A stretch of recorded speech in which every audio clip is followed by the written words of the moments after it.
निश्चया वेत्रनिकेतादिहन्नं ते भेदादिकं तथा स्पष्टाकृष्टमनाकारं मनसादुष्कल्पनं तत्सर्वं नाशये क्षत्रं गङ्गेत्वं यात्रयानया इत्यादि प्रकरणपातकानां एतत्कालप्रियं तं सञ्चितानां लघुस्थूलसूक्ष्माणां च निश्चेषपरिहारार्थं दशापरां नाट्यसंहितान् एकविंशतिरुषान्नद्भरतं ब्रह्मलोकादभि पञ्चाशत्कोटियोजनविस्तीर्णेऽस्मिन् भूमण्डले सप्तर्षिमण्डलपर्यन्तबालुकापीतपराशेऽस्तु सहस्रावसाने एकैकबालुकापकर्षक्रमेण सर्वनाशपकर्ष संहितालपर्यन्त ब्रह्मलोके ब्रह्मसाहित्यता प्राप्त्यर्थं गुरुक्षेत्रादिसर्वतीर्थेषु स्नानपूर्वकं शास्त्रबोधानुगण्यफलप्राप्त्यर्थं तथा मम समस्तपितॄणाम् आत्मनश्च विस्मरादिलोकप्राप्तये अधीतनानां मध्येष्टमानानां साध्यायानां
वासुदेवाय हरे परमात्मने प्रणतक्लेशनाशाय गोविन्दाय नमो नमः।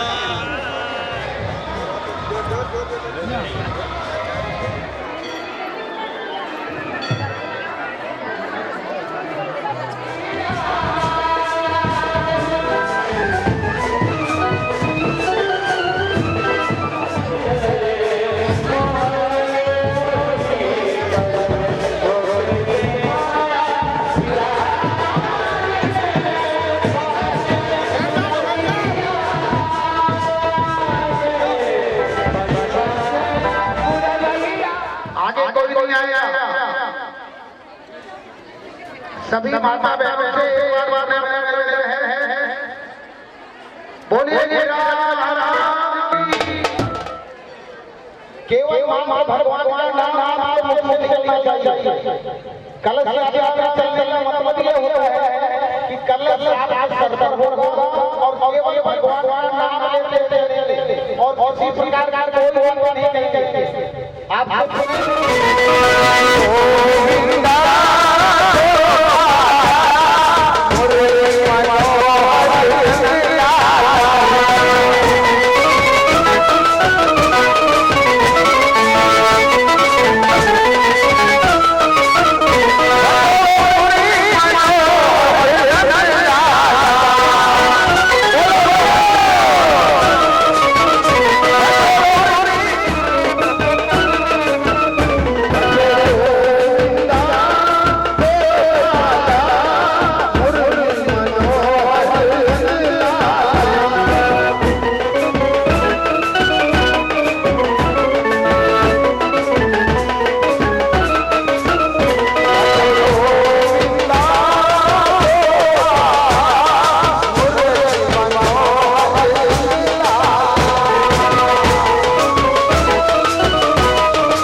ब्रह्मादत्तपितरो गर्भं कुमारं पुक्करसजं जथेह पुरुखोसत पितृश्वदेवताभ्यो नमो नमः ध्यायामि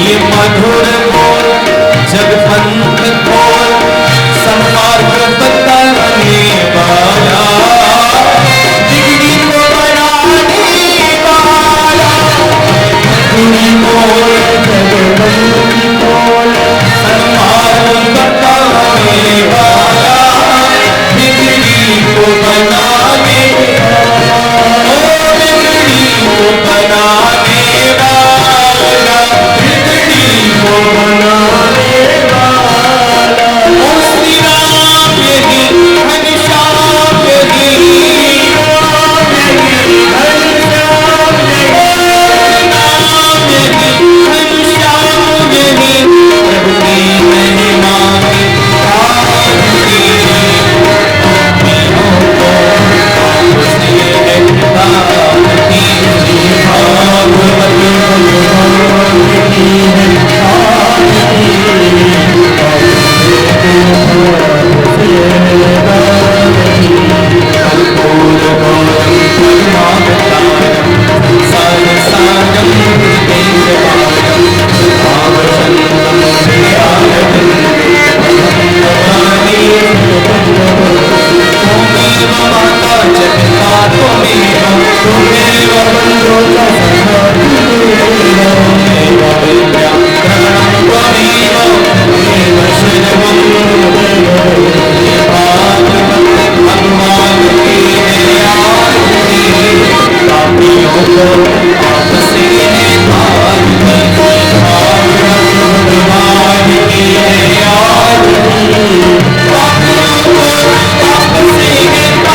आपसे दाती भागवत की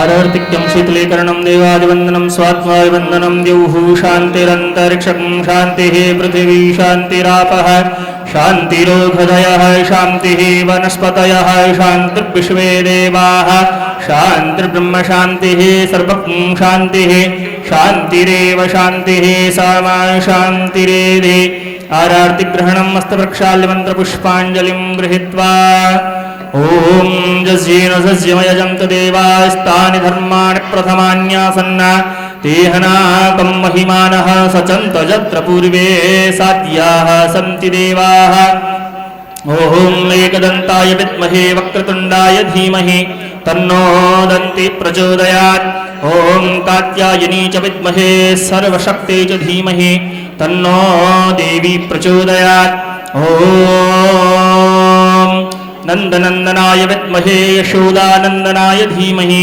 तन्नः कृष्ण प्रचोदयात् ओम हंस हंसाय विद्महे परमहंसाय धीमहि तन्नो सद्गुरु प्रचोदयात् ओम नाना सुगंधि पुष्पाणि यथा कालोद्भवानि च पुष्पाञ्जलिर्मया दत्तं गृहाण परमेश्वर मंत्रपुष्पाञ्जलिं समर्पयामि त्वमेव माता च पिता त्वमेव त्वमेव बन्धुश्च सखा त्वमेव त्वमेव विद्या द्रविणं त्वमेव त्वमेव सर्वं मम देव देव।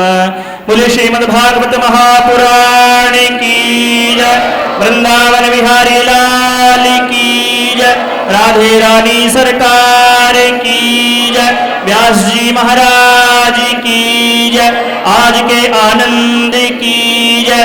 जय जय श्री राधे श्याम। सभी अपने अपने स्थान पर बैठ जाएं। सभी अपने अपने स्थान पर बैठ जाएं। आरती वहीं आएगी आपके पास आरती वहीं आ जाएगी। सबसे निवेदन है अपने अपने स्थान पर बैठिए।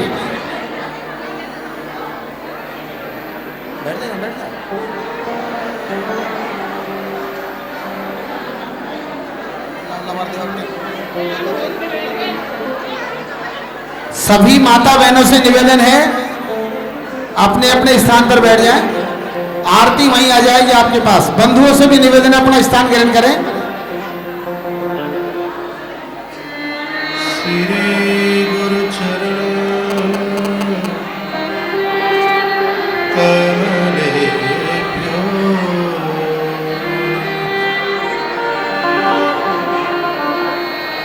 कस्तूरी तिलकं ललाटपटले वक्षस्थले कौस्तुभम् नासाग्रे वरमौक्तिकं करतले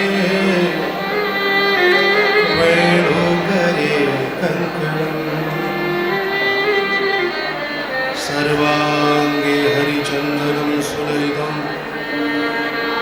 कण्ठे च मुक्तावली गोपस्त्री परिवेष्टितो विजयते कुर्यात् सदा मङ्गलम् भक्त भक्ति भगवंत गुरु चतुर नाम बपुएक इनके पग वंदन किए नाशक विघ्न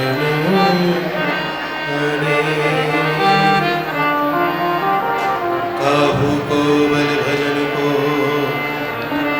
काहू के आचार व्यास भरोसे कुंवरी के शोभत पाद पसार नहीं विद्या नहीं बाहुर नहीं खर्च न गोदान मोह से दीन अनाथ की तुम पति राखी हो आइए हनुमंत विराजिए कथा कहूँ मति अनुसार प्रेम सहित गद्दी धरो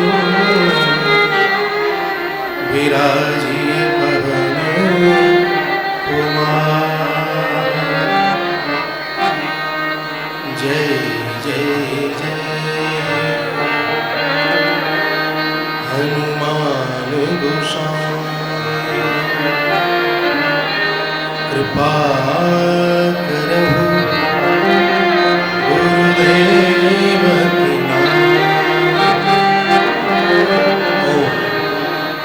हरम हरिम हरिश्चंद्र हनुमंतं भलायुधं पंचकव्यं स्मरेत् नित्यं घोर संकटनाशनम् या देवी सर्वभूतेषु मातृरूपेण संस्थिता नमस्तस्यै नमस्तस्यै नमस्तस्यै नमो नमः सर्वमंगलमांगल्ये शिवे सर्वार्थसाधिके शरणत्र्यंबके गौरी मा नारायणे नमोस्तुते।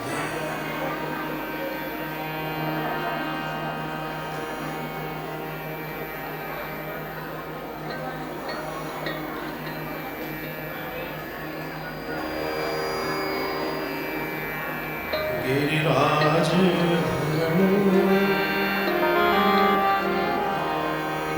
मैं तेरी शरण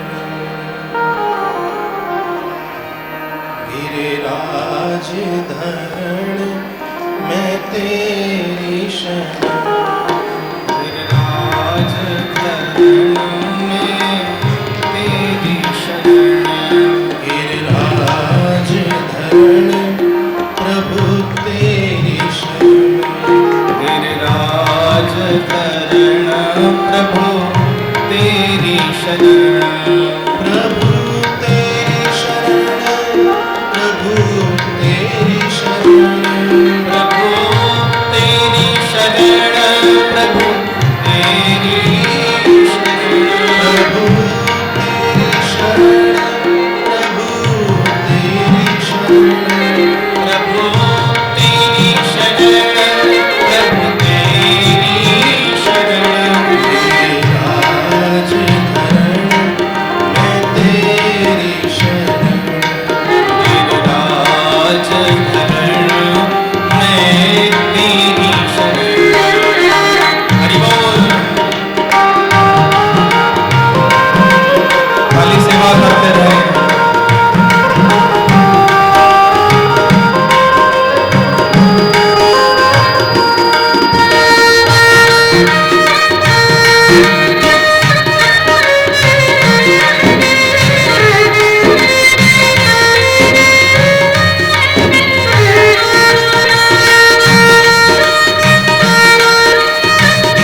तेरी शरण प्रभु तेरी शरण प्रभु तुम्हारी शरण प्रभु तुम्हारी शरण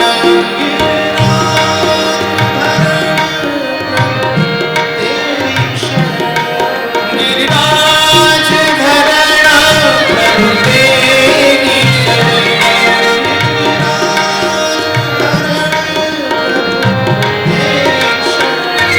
गिरिराज धरण प्रभु तेरी गाइए ताली सेवा कर दीजिए गिरिराज धरण प्रभु तेरी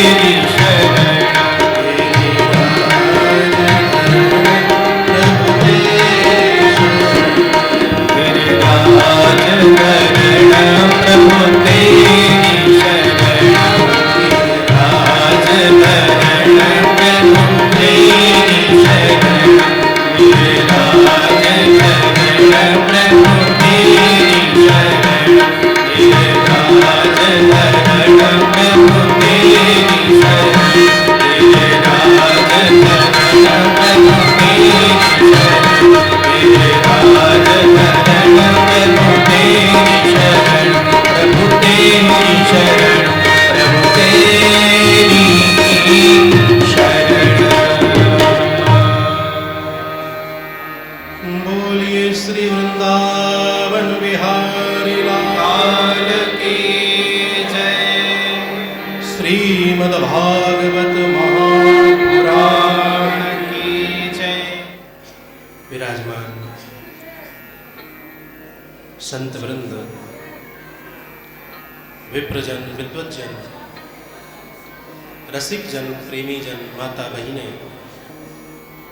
भाई बांधव, पिता तुल्य बुजुर्ग आत्माएं, साउंड के माध्यम से दूर तक मुझे सुन पा रहे समस्त सनातनी भाई बहन, आप सभी को अपने ही ब्रजवासी बालक दासानुदास शबीले छैल बिहारी का सादर प्रणाम, कोटि कोटि नमन वंदन। परम परात्पर अखिलेश्वर जगदाधार, अकारण करुणा वरुणालय, तड़िंगदित बिनिंदित पीतांबरधारी मेरे प्रभु बालकृष्ण लाल, जिनकी वांगमयी प्रतिमूर्ति श्रीमद् भागवत महापुराण हमारे सम्मुख विराजमान है, आज की परम पावन कथा में सम्मिलित होने से पहले, सरावोर होने से पूर्व बड़े भाव के साथ, प्रेम के साथ हम इन्हें प्रणाम करें, नमन करें, वंदन करें और प्रभु से प्रार्थना करें, भगवान आपकी कृपा सदैव हम सभी पर बनी रहे। मेरे भाई बहन,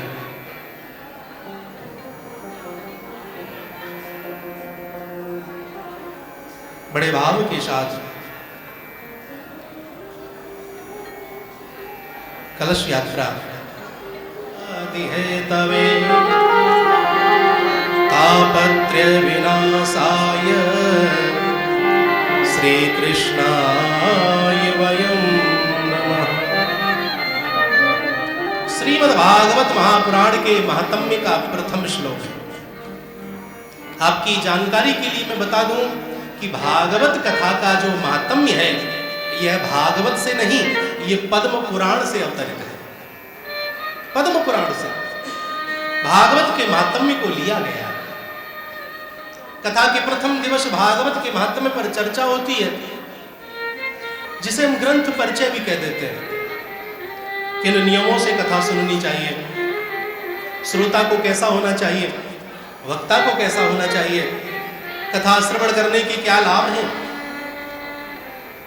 बहुत सारी ऐसी बातें जिनकी जानकारी हमें जिस कथा के माध्यम से होती है, उसी को धर्म प्रेमियों महात्म्य कहते हैं। राम कथा है तो वह राम कथा का महात्म्य हो जाता है, भागवत की कथा है तो वह भागवत कथा का महात्म्य हो जाता है। आवश्यक ये भी जानना है कि पहले दिन कथा का महात्म्य ही क्यों कहा जाता है। इसके पीछे कारण है, जब तक हम किसी भी वस्तु के महत्व को नहीं जानेंगे, महात्म्य का अर्थ है महत्व, जब तक हम किसी वस्तु के महत्व को नहीं जानेंगे तब तक हमारा उससे प्रेम नहीं हो सकता है। जाने बिनु न होए प्रतीति, बिन प्रतीत होए नहीं प्रीति। बिना जान पहचान के आपस में प्रीत नहीं होती, प्रेम नहीं होता, स्नेह नहीं होता, प्यार नहीं होता। भागवत के महात्म्य पर जब कथा कही जाती है तो हमें भागवत का महत्व मालूम होता है। जब भागवत के महत्व को हम मालूम करते हैं, उसके बारे में जानते हैं, तो हमें भागवत से प्रेम होता है। भागवत क्या है? मैंने प्रारंभ में ही निवेदन किया, अकारण करुणा वरुणालय तड़ित विनिंदित पीतांबरधारी, मेरे प्रभुवाल कृष्ण लाल की वांगमयी प्रतिमूर्ति ही श्रीमद् भागवत महापुराण है। ये सम्मुख रखी हुई है, इसे कोई किताब ना समझे, इसे कोई पोथी समझने की भूल ना करे। ये कोई पन्नों का समूह नहीं है, यह साक्षात बाल कृष्ण लाल की वांगमयी प्रतिमूर्ति है। सच्चिदानंद, सत, चित और आनंद तीनों को मिलाया तो सच्चिदानंद। सत कहते हैं अविनाशी को जिसका कभी भी नाश ना हो। चित कहते हैं प्रकाश को, जो प्रकाश स्वरूप है, जो अविनाशी है। और तीसरा शब्द है आनंद, जो आनंद का रूप है। भगवान आनंद के रूप है, स्वयं सिद्ध आनंद है। दो तरह के आनंद बताए गए हैं, एक साधनजन्य आनंद और दूसरा स्वयं सिद्ध आनंद। साधनजन्य आनंद वह है जो हमें साधनों से प्राप्त होता है। जैसे मैं धीरे बोल रहा हूं, आपको आवाज चकाचक सुनने को मिल रही है, ये साधन से मिलने वाला आनंद है जो कि क्षणिक है। आप पैदल चले, थोड़ी दूरी के बाद मैं गाड़ी से बैठ करके आ गया, जो गाड़ी से मैं यहां तक पहुंचा वह साधन से मिलने वाला आनंद है। दूसरा है स्वयं सिद्ध आनंद। जो स्वयं सिद्ध आनंद है वही धर्म प्रेमियों परमात्मा का स्वरूप है, परमात्मा का रूप है।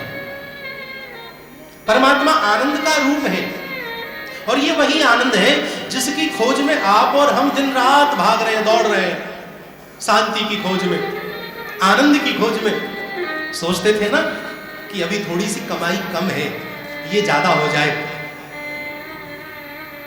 कमाई ज्यादा हो जाएगी तो आनंद से जिएंगे।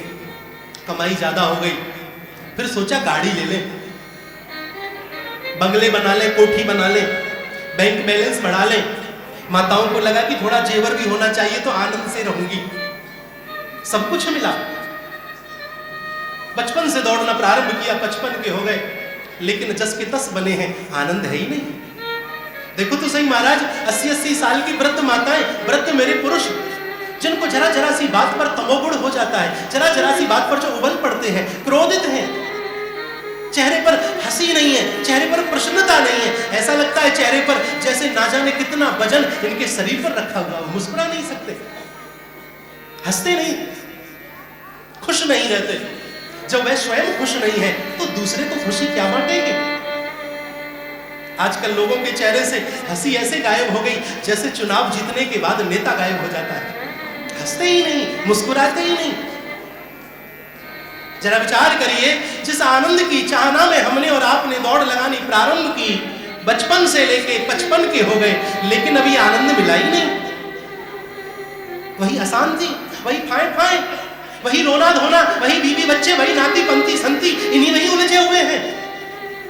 भगवान नाम से अभी भी डर लगता है, अभी भी बहाने तरह तरह के लोगों को सूझते हैं। कारण क्या है? उस आनंद को हम पा क्यों नहीं पा रहे, मिल क्यों नहीं रहा? कारण यही है मेरे माई बाप, जिस आनंद को आप बाहर खोज रहे हो, जिस आनंद को आप वस्तुओं में खोज रहे हो, वह आनंद बाहर नहीं है, वह आनंद आपके भीतर है। महाराज, भीतर है तो मिलता क्यों नहीं? अरे कोई चीज हमारे अंदर है तो फिर वो हमें मिलती क्यों नहीं, हमें महसूस क्यों नहीं होती, हमें मिलता क्यों नहीं? कारण ये मेरे भाई बहन, दूध में उंगली डाल करके घी देखना चाहोगे तो क्या घी दिखाई देगा? लेकिन दूध के अंदर ही घी होता है। दूध को गर्म करना होगा, फिर उसे जमाना होगा, दही बनानी होगी, फिर दही को एक बड़े पात्र में रखकर मथना होगा मथानी से, फिर उसमें से मक्खन निकलेगा, घी नहीं। फिर उस मक्खन को एक बड़े पात्र में रख के अग्नि पर तपाना होगा।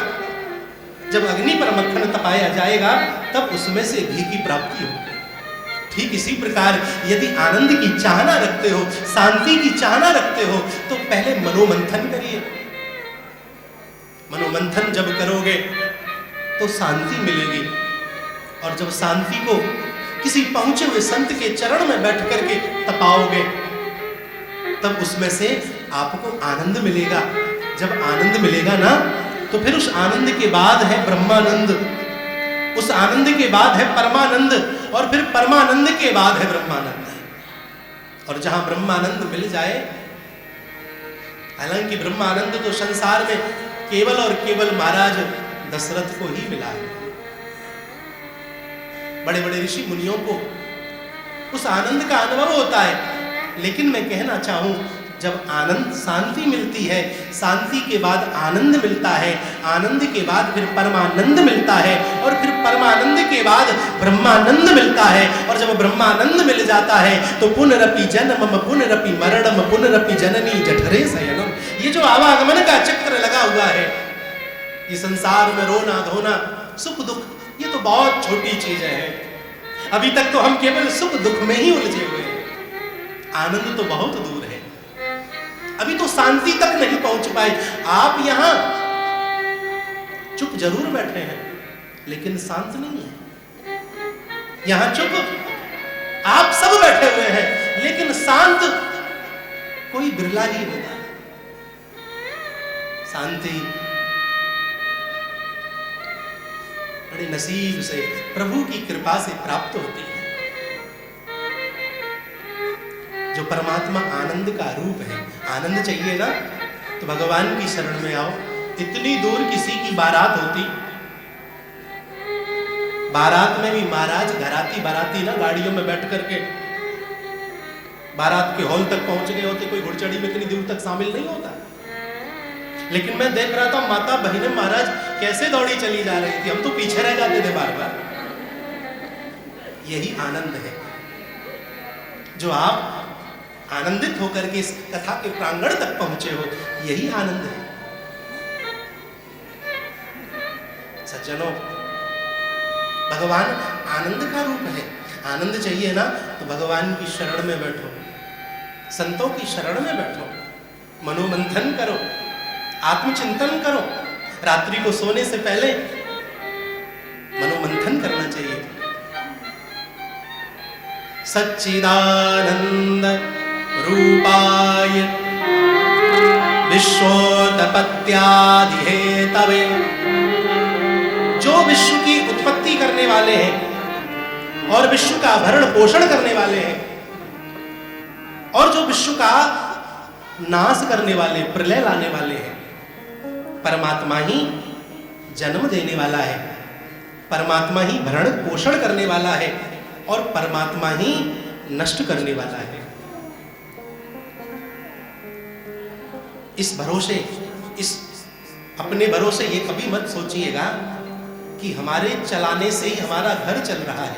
नहीं महाराज, किसी के गुजर जाने से भी किसी का गुजारा नहीं रुकता है। भगवान ही सबको देने वाले हैं। रुक्मणी जी द्वारिकाधीश को बड़े प्रेम के साथ भोजन की थाली परोसती है। भोजन की थाली द्वारिकाधीश के सम्मुख आई। भगवान ने पहला कोर तोड़ा, अपने मुंह की तरफ ले जा रहे थे कि कुछ भगवान को स्मरण हुआ, और उस कोर को पुनः थाली में छोड़ के भगवान खड़े हो गए। रुक्मणी ने पूछा, प्रभु क्या हुआ? देवी, मेरे कुछ जीव भूखे रह गए हैं, पहले उनके भोजन की मैं व्यवस्था करूं, फिर अपना पेट भरूंगा। रुक्मणी ने पूछा, क्या प्रभु? मैं समझी नहीं। बोले, देवी, जब संसार का पेट भर जाता है उसके बाद ही मैं भोजन ग्रहण करता हूं। भगवान चले गए, क्रम चलता रहा। एक दिन की बात है, रुक्मणी जी ने भोजन की थाली ठाकुर जी को परोसी। भगवान ने भोजन प्रसाद बड़े प्रेम से पा लिया। रुक्मणी जी भगवान को देख देख करके मुस्कुराए, हंसे। भगवान ने पूछा, क्या बात है, क्यों हंसती हो? प्रभु आज आप कुछ भूल गए। बोले क्या? आपका नियम है जब संसार का पेट भरते हो तब आप भोजन ग्रहण करते हो, लेकिन आज कुछ जीव भूखे रह गए और आपने भोजन ग्रहण कर लिया। भगवान बोले देवी ऐसा तो हो ही नहीं सकता। बोले हो चुका है। कैसे? बोले मैंने सुबह से ही एक डिब्बी में कुछ चींटियों को बंद कर दिया था और वह भूखी रह गई, आपने भोजन ग्रहण कर लिया। भगवान बोले ऐसा नहीं हो सकता, उस डिब्बी को लाओ। रुक्मणी जी गई और उस छोटी सी डिब्बी को लेकर के आई। भगवान बोले खोलो। रुक्मणी जी ने जैसे उस डिब्बी के ढकना को खोला तो क्या पाया कि एक चावल है और उस चावल को चींटियां बड़े प्रेम से पा रही हैं, खा रही हैं। रुक्मणी जी ने आश्चर्यचकित होकर के पूछा, भगवान डिब्बी तो बिल्कुल खाली थी, इसमें चावल कैसे पहुंच गया? भगवान बोले देवी जब तुमने इन चींटियों को इस डिब्बी में बंद किया और ऊपर से ढकना जब लगा रही थी तो तुम्हारी जो कुमकुम है, तुम्हारी जो रोली है मस्तक पर, उस पर जो चावल लगा हुआ था वह चावल इस डिब्बी में गिर गया और तुमने ढक्कन को बंद कर दिया। तो कहने का तात्पर्य यह है मेरे माई बाप, परमात्मा दाता एक राम, भिखारी सारी दुनिया, ईश्वर ही सबका भरण पोषण करता है। कुछ दाने हमारे भी आपकी इस दौसा में गिरिराज महाराज की प्रसादी में शामिल थे, जिन्हें पाने के लिए गिरिराज महाराज ने हमें भी धर्म प्रेमी आप लोगों के बीच में बुला लिया है। कौन? वह ईश्वर है जो करता है, कराता है, जिसके संकल्प मात्र से सृष्टि का सृजन होता है, भरण पोषण होता है और संकल्प मात्र से प्रलय आ जाती है।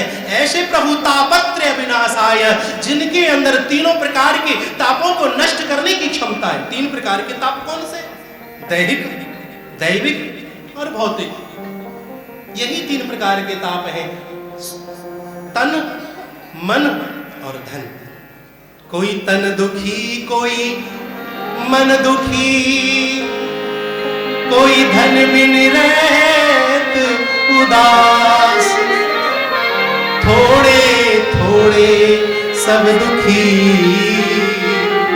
सुखी राम जी के दास। कोई तन से दुखी है,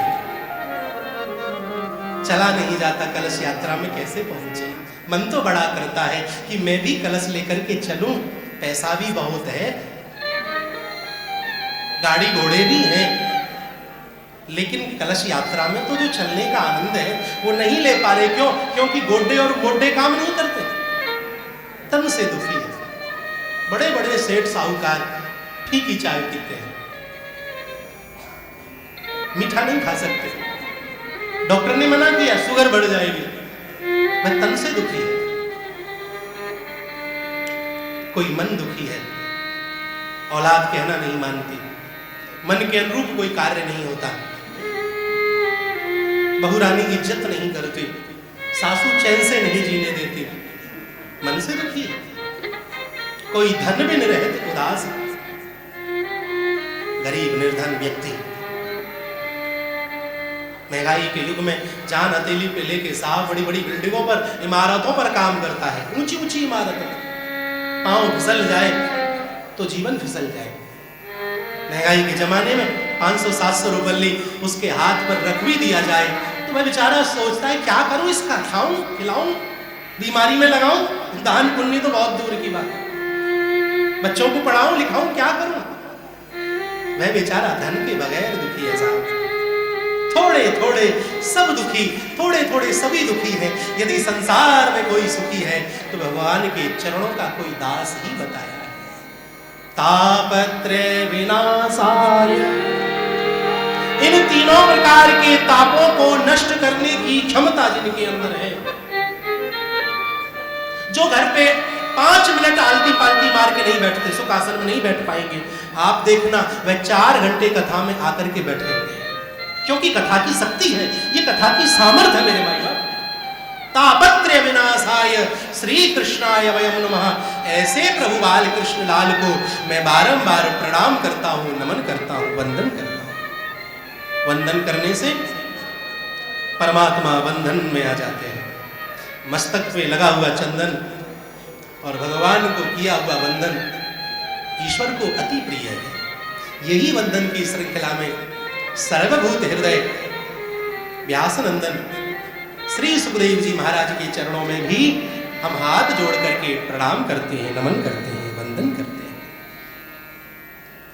सज्जनों, नैमिषारण्य है सुंदर स्थान, जहां पर 88,000 संत बैठ करके हरि चर्चा कर रहे थे। उसी समय सूत जी महाराज का आगमन हुआ। बड़े बड़े संत 20 वर्ष के सूत जी खड़े होकर प्रणाम करने लगे। सूत जी बोले, अरे आप करते क्या हो? मैं आपका बालक जैसा हूं, शोभा नहीं देता। संत सम्मान पाके सकुचाता है और संसारी सम्मान पाके अकड़ जाता है, संत सिकुड़ जाता है। हम आपकी उम्र को नहीं, हम आपके ज्ञान को प्रणाम कर रहे हैं। आओ विराजो, बैठो, आसन दिए। बड़ा कौन है? शास्त्र कहते हैं धन वृद्धा बल वृद्धा आयु वृद्धा तथैव च ते सर्वेऽपि ज्ञान वृद्धास्य किंकरा शिष्य किंकरा।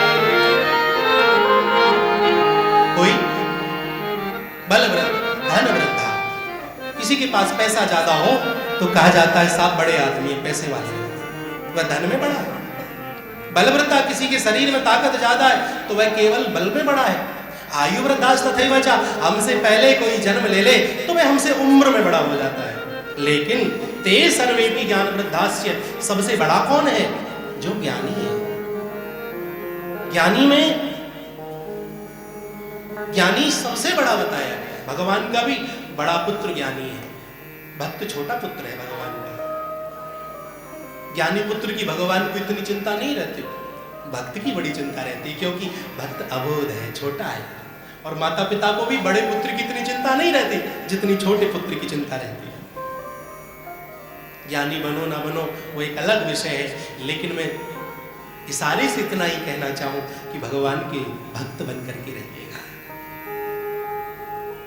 सज्जनों, सौनकादि ऋषियों ने सूत जी महाराज को आसन ग्रहण कराया। समय ना गवाते हुए सीधा प्रश्न पूछा,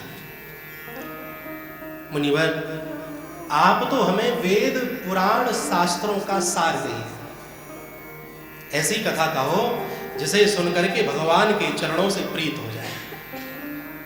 काल ब्याल मुख ग्रास त्रास निर्णास हेतवे। ऐसा सार सुनाने से पहले, वह कथा सुनाने से पहले जो प्रभु के प्रति प्रेम जागृत कर देती है, सूत जी महाराज ने सौनकादि ऋषियों को काल का स्मरण कराया। दो चीजों को सदैव स्मरण रखिएगा, मृत्यु और नारायण। दो चीजों को सदा भूल जाना मेरी प्यारी माताओं। आपने किसी के साथ भला किया है तो उसे तुरंत भूल जाना, और आपके साथ किसी ने बुरा किया है तो उसे भी तुरंत भूल जाना, तभी शांति से जी पाओगे। मनुष्य है क्या? पानी का बबूला है। बोले मैं तुम्हें वह कथा सुनाऊंगा जो कथा देवताओं के लिए भी दुर्लभ है। देवताओं को भी जिस कथा का श्रवण पान करने का अवसर प्राप्त नहीं हुआ था। एक बार अमृत का कलश लेकर के देवता सुखदेव जी के पास पहुंचे। बोले आप परीक्षित को कथा सुना रहे हैं, ये अमृत है, ये परीक्षित को पिला दो और इसके बदले हमें कथामृत पिला दो। सुखदेव जी ने चाहा, थोड़ा सा संक्षिप्त में ही चलना होगा मुझे। सुखदेव जी ने कहा भी ये बड़ी सुंदर बात कही कि कहां कांच का टुकड़ा और कहां मणि, तुम्हें शर्म नहीं आती? कांच का टुकड़ा ये अमृत का कलश और मणि है भागवत की कथा।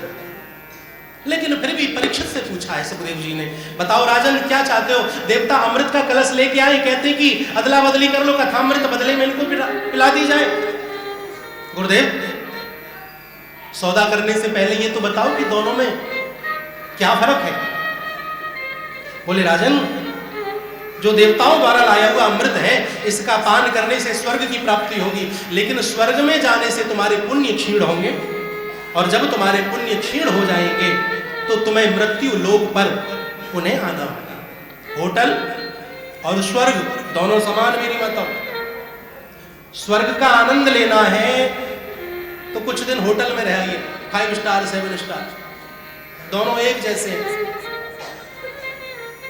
स्वर्ग में आप तब तक ठहर सकते हो जब तक आपके पुण्य आपके पास हैं। जहां पुण्य क्षीण खत्म हुए, स्वर्ग से आपको निकाल करके फेंक दिया जाएगा। इसी प्रकार होटल में भी आप तब तक ठहर सकते हो जब तक आपकी जेब में पैसा है। यहां जेब में से पैसा खत्म हुआ, वहीं तुम्हें होटल से निकाल करके फेंक दिया जाएगा, क्योंकि उसका नाम ही होटल है। हो तो ठहर, नहीं तो टल निकल, इसीलिए उसका नाम धर्म प्रेमी रखा गया है। और कथामृत, बोले राजन, इस कथामृत का पान करने से तुम्हारे आवागमन का चक्र खत्म हो जाएगा, भगवान के चरणों की तुम्हें प्राप्ति हो जाएगी। बोले गुरुदेव, आप तो मुझे कथामृत का ही पान कराएंगे। सज्जनों, देवता निराश लौटे। वही भागवत की कथा सूत जी महाराज सौनकादि ऋषियों को श्रवण कराने को बैठे। कथा श्रवण करने की जो पद्धति है, देवऋषि नारद जी ने सनत कुमारों से श्रवण की। बड़ी सुंदर कथा है। देवऋषि नारद एक बार भगवान नाम गाते हुए जा रहे थे। आइए 2 मिनट हम भी देवऋषि नारद जी का जब जिक्र हुआ है, चर्चा हुई है, तो प्रेम से 2 मिनट। नारायण नारायण नारायण, श्री नारायण नारायण नारायण,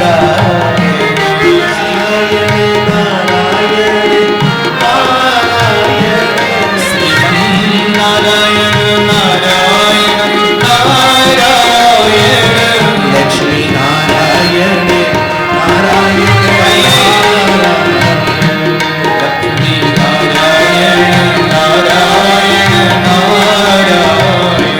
बद्री नारायण नारायण नारायण, नारायण नारायण नारायण, सत्य नारायण नारायण नारायण, सत्य नारायण नारायण नारायण। देवऋषि नारद जी जा रहे हैं। सनत कुमार मार्ग में मिले। देवऋषि नारद जी से रामा कृष्णा हुई। चेहरा लटका हुआ देवऋषि नारद जी का। तो सनत कुमारों ने पूछ ही लिया, अरे मुनिवर, बड़े दुखी दिखाई देते हो। कथम ब्रह्म नदीन मुखा कुतश्चिंता तुरो भवान, त्वरितं गम्यते कुत्र कुतश्चागमनं तव। कहाँ दौड़े जा रहे हो? बड़े दुखी दिखाई देते हो। देवऋषि नारद जी कहते हैं कि मैं अपने दुख से दुखी नहीं, मैं मृत्यु लोक में गया था। अहम तु पृथ्वीं यातो ज्ञात्वा सर्वोत्तमामिति, पुष्करं च प्रयागं च काशीं गोदावरीं तथा। पुष्कर गया, प्रयाग गया, काशी गया, गोदावरी गया, लेकिन मेरे मन को कहीं भी शांति ना मिली। क्यों? ऐसा क्या देखा अपने मृत्यु लोक में? तो देवऋषि नारद कहते हैं, देखो माताओं, मैं प्रारंभ में ही कह रहा हूं, ये मैं नहीं कह रहा, देवऋषि नारद जी कह रहे हैं। क्या कह रहे हैं? कि तरुणी प्रभुता गे हैं, श्याल को बुद्धिदायका, कन्या विक्रियेण लोभाद दंपत्तीनां च कल्कनम। देवऋषि नारद कहते हैं कि मैंने मृत्यु लोक में जाकर के देखा कि आजकल घर में जवान बहू की चलती है, नई बहू की चलती है। सनत कुमार जी बोले, नई बहू की चलती है तो उसमें बुरा क्या है? बोले नई बहू की चले, लेकिन कम से कम जो सास ससुर का कायदा कदर है वह तो नई बहू को करना चाहिए। बोले हाँ वो तो करना चाहिए। बोले नहीं होता। श्यालको बुद्धिदायका, बोले मैंने मृत्यु लोक में देखा कि आज के समय में जब सलाह लेने का नंबर हो ना तो चाचा ताऊ भाई बांधवों से नहीं पूछा जाता, तो किसे पूछा जाता है? श्यालको बुद्धिदायका, साले साहब। हमारे ब्रज की कहावत है कि दीवार बिगाड़े आरो और घरे बिगाड़े साले। साले साहब से पूछा जाता है। कन्या विक्रियेण लोभाद,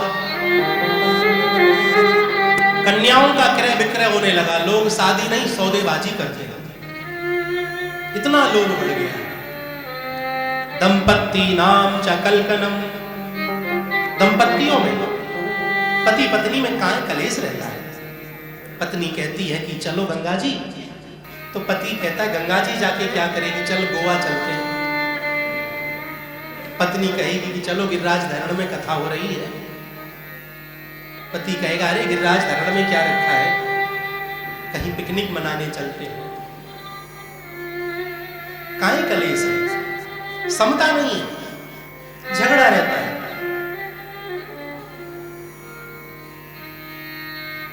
ऐसा मैंने मृत्यु लोक में देखा। फिर मैं श्री धाम वृंदावन गया, तो वृंदावन में जब मैं पहुंचा, स्नान किया, डुबकी लगाई, बाहर निकला, तभी पीछे से एक आवाज सुनाई दी, भो भो साधु क्षणम तिष्ठा। अरे ओ महात्मा जी, बाबा ठहरो। मैंने मुड़ के देखा तो एक भक्ति नाम की युवती है, जिसके दो वृद्ध पुरुष बगल में लेटे हुए हैं, मूर्छा है, मूर्छित अवस्था में है। उस नवयुवती ने अपना परिचय देते हुए बताया कि मैं भक्ति, और ये दो मेरे वृद्ध जो पुरुष आप देख रहे हो, ये दोनों मेरे पुत्र हैं, ज्ञान और वैराग्य। माँ जवान है, बच्चे वृद्ध हैं, मूर्छित हैं। नारद जी कहते हैं कि मैंने भक्ति के पुत्र के ज्ञान वैराग्य की मूर्छा को दूर करने के लिए अनेक उपाय किए, लेकिन मैं सफल नहीं हो सका। तभी आकाशवाणी हुई, और आकाशवाणी कहती है नारद जी कोई सत्कर्म करिए। अब मेरी समझ ये नहीं आता कि सत्कर्म कौन सा करना बाकी रह गया। तो सनत कुमारों ने देवऋषि नारद जी को भागवत की कथा भक्ति के पुत्र ज्ञान वैरागी को श्रवण कराने के लिए कहा। तो नारद जी ने सनत कुमारों को ही मना लिया, बोले आप ही कथा कहिए। हरिद्वार में आनंद घाट पर भागवत की कथा सनत कुमारों ने कहनी प्रारंभ की। भक्ति के पुत्र ज्ञान वैराग्य अदृश्य रूप से बैठ करके कथामृत का आनंद लेने लगे। तभी देवऋषि नारद जी ने पूछा, क्या भागवत की कथा उस व्यक्ति का कल्याण कर सकती है जिसने अपने जीवन में कभी सत्कर्म ना किया हो? तब सनत कुमारों ने देवऋषि नारद जी को एक बहुत सुंदर दृष्टांत श्रवण कराया। तुंगभद्रा तटे, तुंगभद्रा नाम की नदी है, जिसके किनारे पर उत्तम नगर बसा हुआ है, जहां आत्मदेव नाम के ब्राह्मण अपनी पत्नी धुंधली के साथ रहते हैं, जिनको कोई पुत्र नहीं है। एक दिन पुत्र ना होने के कारण बस दुखी होकर के आत्महत्या का विचार बना करके आत्मदेव जी निकल गए। मार्ग में एक संत ने इन पर कृपा की, एक फल दिया और जाकर के कहा कि ये फल अपनी पत्नी को खिला देना, मेरा आशीर्वाद है, पुत्र होगा। जाकर के वह फल अपनी पत्नी को दिया, लेकिन धुंधली ने वह फल खाया नहीं, गऊ को खिला दिया। धुंधली की जो बहन थी उसने एक पुत्र को जन्म दिया, जिसे धुंधली ने अपना नाम दे दिया, बोले मुझे पुत्र हुआ है।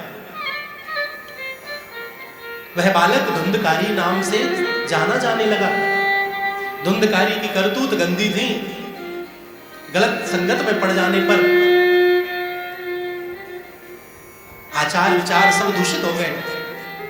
आत्मदेव एक दिन दुखी होकर के अपना घर बार छोड़ करके भगवत भजन करने के लिए चले गए। धुंधकारी ने अपनी मां का भी जब पल पल पर अपमान किया।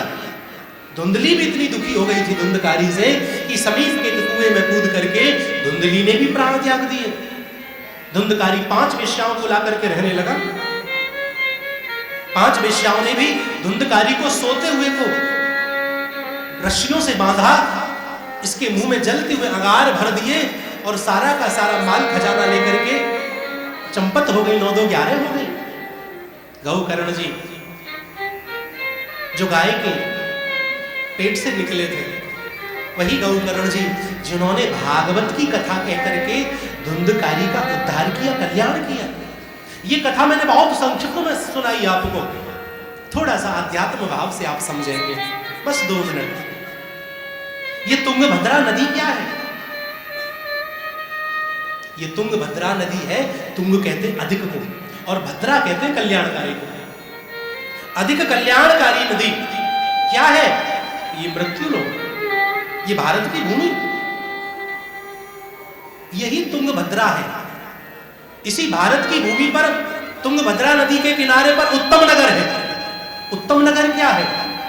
मानव शरीर, बड़े भाग मानुष तन पावा, 84 लाख योनियों में श्रेष्ठ शरीर, ये हमारा उत्तम नगर है।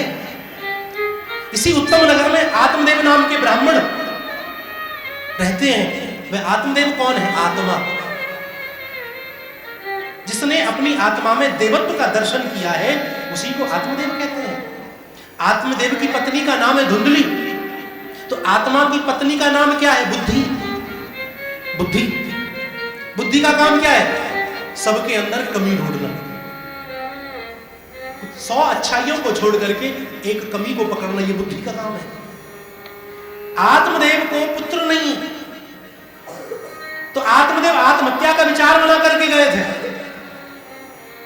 आत्मदेव यानी आत्मा, धुंधली यानी बुद्धि। आत्मा और बुद्धि के पुत्र का नाम क्या है?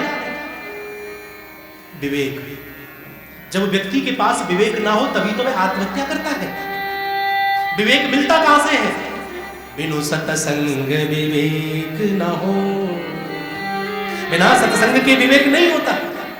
तो जब आत्मदेव जी को संत मिले तो उन्होंने विवेक रूपी पुत्र दिया, फल दिया।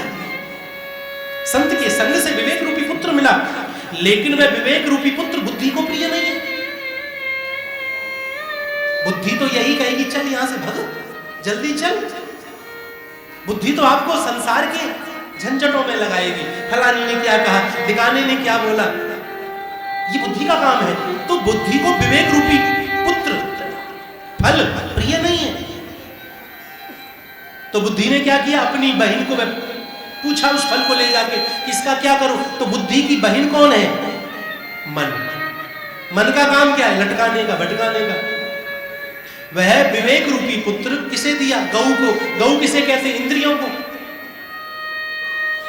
जब इंद्रियां विवेक रूपी पुत्र को ग्रहण करती हैं, तभी तो धर्म प्रेमी गौकर्ण जैसा संत जीवन होता है।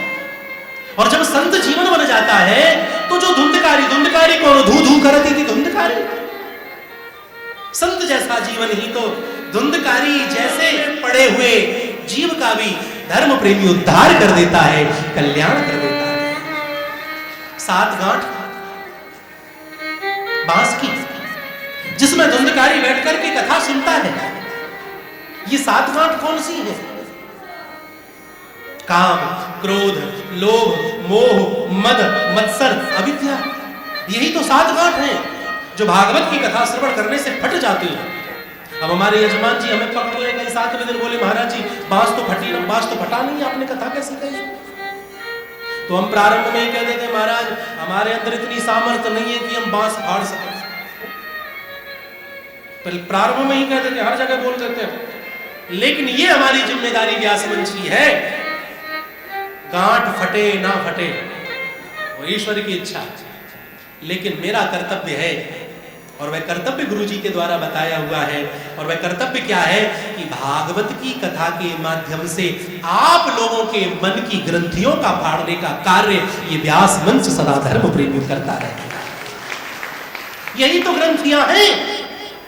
ये बांस तो एक सूचक है, एक भावना है, लेकिन सच्चाई आध्यात्म क्या है? यही काम, क्रोध, लोभ, मोह, मन, मत्सर, अविद्या, यही तो 7 गांठ है जो हमारे अंदर बैठी हुई हैं। इन कथा को जब गौकर्ण जैसे संत के माध्यम से, सुखदेव जी जैसे संत के माध्यम से, सूत जी जैसे संत के माध्यम से, कोई अच्छे कथावाचक के माध्यम से जब हम कथा को ग्रहण करते हैं तो धर्म प्रेमियों हमारी 7 की 7 गांठें फट जाती हैं और धुंधकारी देवत्व स्वरूप को प्राप्त होता है। और उस देवत्व स्वरूप को प्राप्त कर धुंधकारी भगवान के यहाँ से आए हुए विमान में बैठ करके भगवत धाम को प्रस्थान कर जाता है। बोलिए भागवत भगवान की जय। सज्जनों, गांव वालों ने कहा कि गौकर्ण जी कथा तो हमने भी सुनी, लेकिन हमें लेने के लिए विमान नहीं आया। बोले उतना मन लगा करके आपने कथा को नहीं सुना, दोबारा सुनो, दोबारा सुनाओ। तो मन लगा करके पुनः गांव वालों ने कथा श्रवण की है। श्रोता 3 तरह के बताएं, ध्यान देना, बस 5 मिनट में कथा समेट रहा हूं।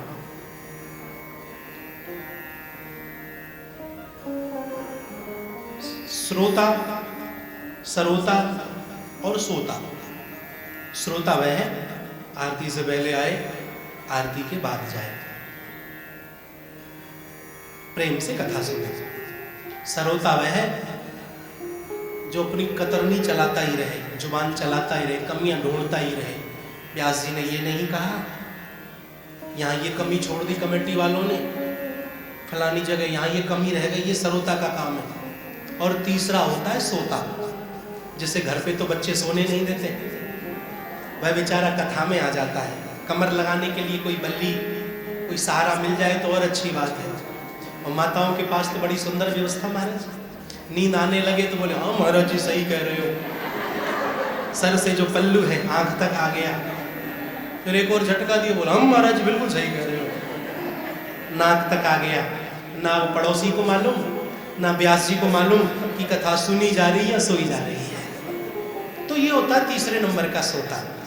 तो सरोता और सोता बन के कथा सुनोगे तो कुछ नहीं मिलेगा, श्रोता बन करके कथा श्रवण करोगे तो जीवन का कल्याण होगा। सज्जनों, कथा श्रवण करने के बड़े सुंदर नियम हैं। कथावाचक ब्राह्मण हो या फिर विरक्त हो। दूसरा, ब्रह्मचर्य के व्रत का पालन, काम क्रोध का त्याग करे, सात्विक भोजन ग्रहण करना, तामसिक भोजन नहीं। बहुत सारे नियम कथा के हैं। क्षौर कर्म, ये दाढ़ी, ये सेविंग 7 दिन तक नहीं बनवानी चाहिए, नाखून भी नहीं काटना चाहिए। और तुम्हारे जो भी उत्सव आए कथा में उन्हें धूमधाम से मनाए, दान पुण्य की भावना रखे, देवताओं का विधिवत प्रतिदिन पूजन हो, ब्राह्मणों का तिलक हो, दक्षिणा प्रदान की जाए, क्योंकि यज्ञ की पत्नी का नाम दक्षिणा है। दक्षिणा में और दान में बहुत फर्क है, किसी दिन कथा में आपको बताऊंगा। लोग दान को दक्षिणा और दक्षिणा को दान समझ लेते हैं, भूल हो जाती है। तो कथा में आसन जैसे चाहो वैसे बैठो, लेकिन दरिद्र आसन में नहीं बैठना और दोनों पांव व्यास मंच की तरफ फैला करके नहीं बैठना। ये 2 चीज आपको याद रखनी है। दरिद्र आसन कैसा? ये दोनों घुटनों को बांध के ऐसे बैठना, ऐसे नहीं बैठना चाहिए। कथा श्रवण कर रहे हो तो व्यास मंच से उच्च स्थान पर बैठ करके कथा न सुनी जाए, इसका भी ध्यान रहे। कथा में चर्चा नहीं करनी चाहिए, शोर नहीं करना चाहिए। बहुत सारी बातें हैं। परिक्रमा का भी अपना महत्व है, कथा में व्यास मंच का, भागवत जी की परिक्रमा का भी अपना अलग महत्व है। बहुत सारे नियम कथा में हैं, लेकिन एक नियम आपको जरूर बनाना है। आज तो महाराज आप सुबह से लगे हुए हो कलश यात्रा की तैयारियों में, विशाल भव्य कलश यात्रा निकली, लेकिन आज का दिन तो गया।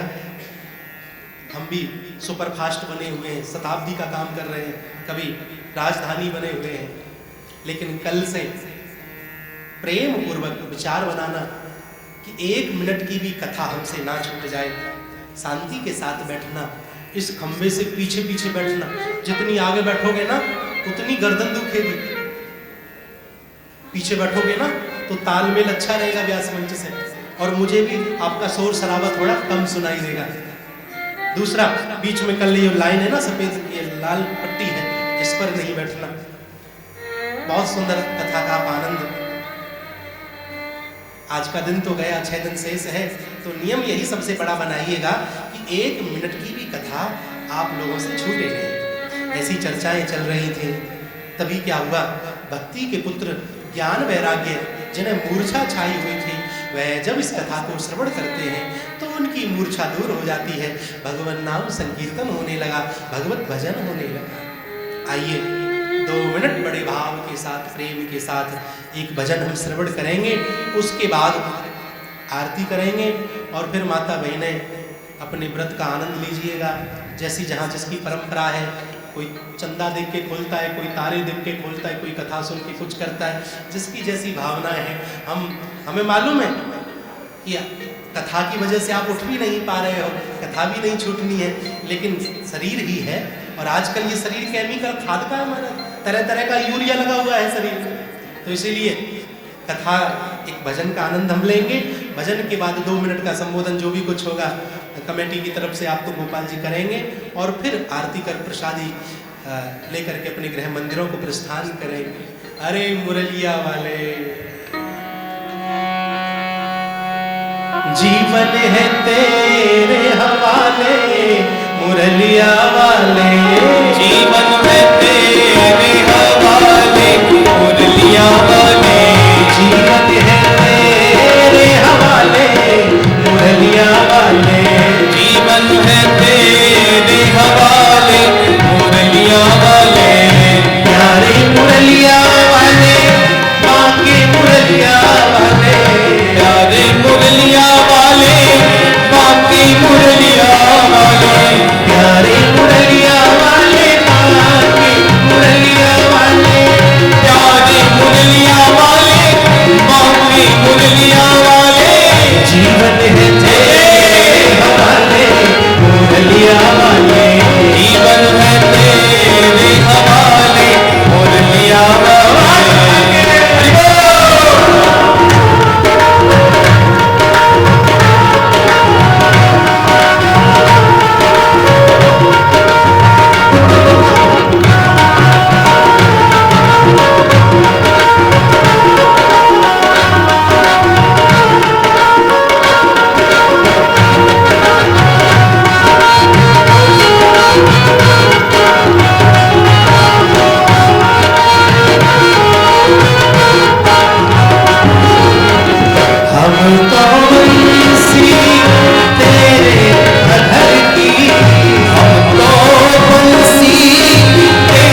चरणों का दास बना के, हरि चरणों का दास बना के, हरि चरणों का दास बना के,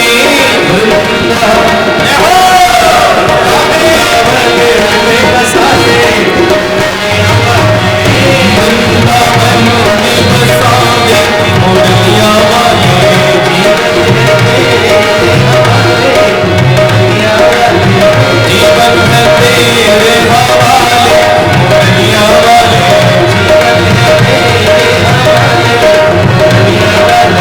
जीवन है तेरे हवाले, मुरलिया वाले,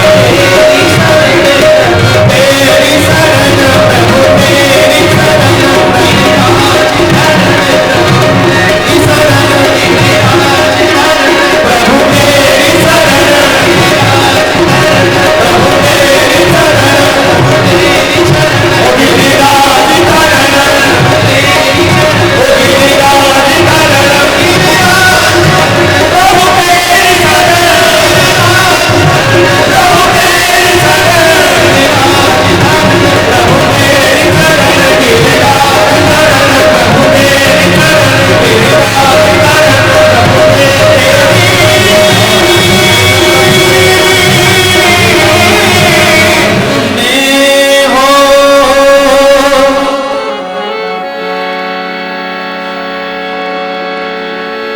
जिस घर में हो आरती,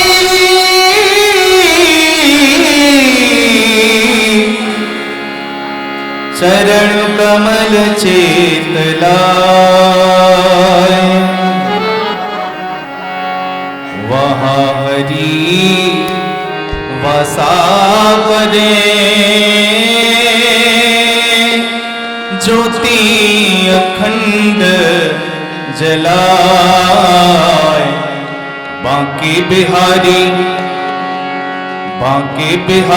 तेरी आरती गाऊं, बांके बिहारी तेरी आरती गाऊं, आरती गाऊं प्यारे आपको रिझाऊं, बांके बिहारी तेरी आरती गाऊं, बांके बिहारी तेरी आरती गाऊं, मोर मुकुट प्यारे शीस सोहे, मोर मुकुट प्यारे शीस सोहे, प्यारी बंसी मेरो मन मोहे, प्यारी बंसी मेरो मन मोहे, या बंसी में मैं तो मारी जाऊं, बांके बिहारी तेरी आरती गाऊं, बांके बिहारी तेरी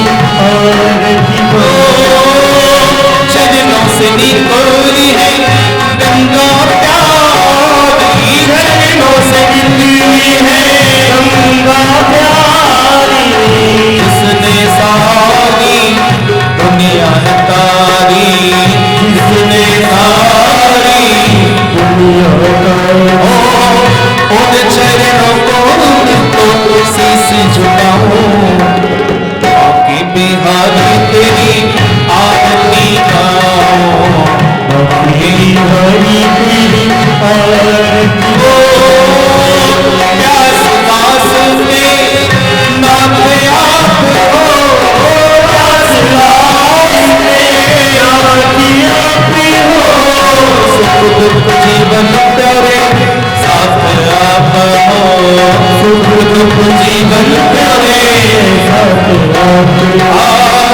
युगल छवि में पल भागी न जाऊं, बांके बिहारी तेरी आरती गाऊं, बांके बिहारी तेरी आरती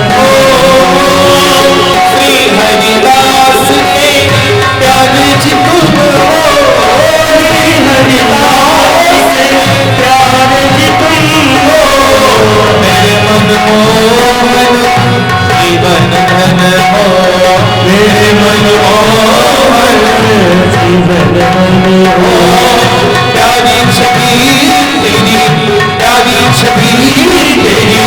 मन में बसा हूँ बांके बिहारी तेरी आरती गाऊं बांके बिहारी तेरी आरती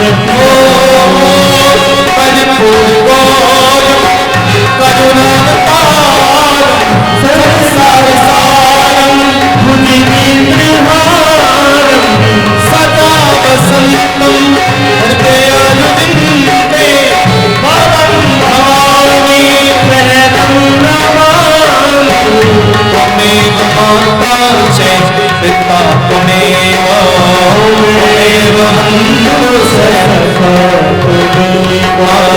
त्वमेव वेद्या द्रविणं त्वमेव शरणं आरती गाऊं प्यारे आरती गाऊं प्यारे आपको बोल जाऊं बिहारी तेरी आरती गाऊं बांके बिहारी तेरी आरती गाऊं बांके बिहारी तेरी आरती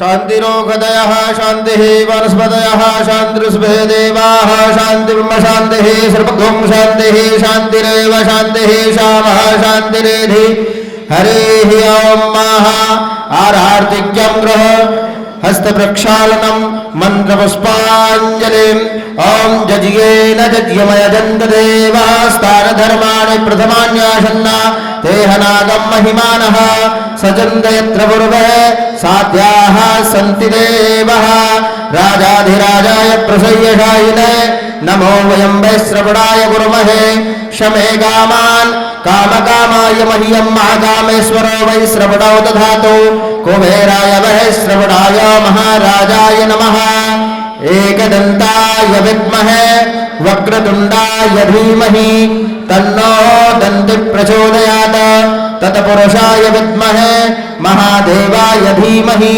तन्नो रुद्रः प्रचोदयात् नारायणाय विद्महे वासुदेवाय धीमहि तन्नो विष्णु प्रचोदयात् श्रीवन्तिकाम्बकुलचम्पकपाटलाब्जे पुन्नागजातिकरवीररशालपुष्पे बिल्वप्रवालतुलसीदलमञ्जरेभेस्त्वां पूजयामि जगदीश्वर मे प्रसीद नानासुगन्धिपुष्पाणि यथा कालोद्भवानि च पुष्पाञ्जलिर्मया दत्तो ग्रहाणः परमेश्वर पुराणपुरुषोत्तमाय नमः मन्त्रपुष्पाञ्जलिं समर्पयामि बोल वृंदावन बिहारी लाल की गिरिराज धरण की बांके बिहारी लाल की राजा रामचंद्र भगवान की हनुमान जी महाराज की सत्यदेव शंकर भगवान की विश्वम्भरनाथ भगवान की यज्ञ पुरुष भगवान की श्री वेद पुरुष भगवान की आज के आनंद की धर्म की अधर्म का प्राणियों में विश्व का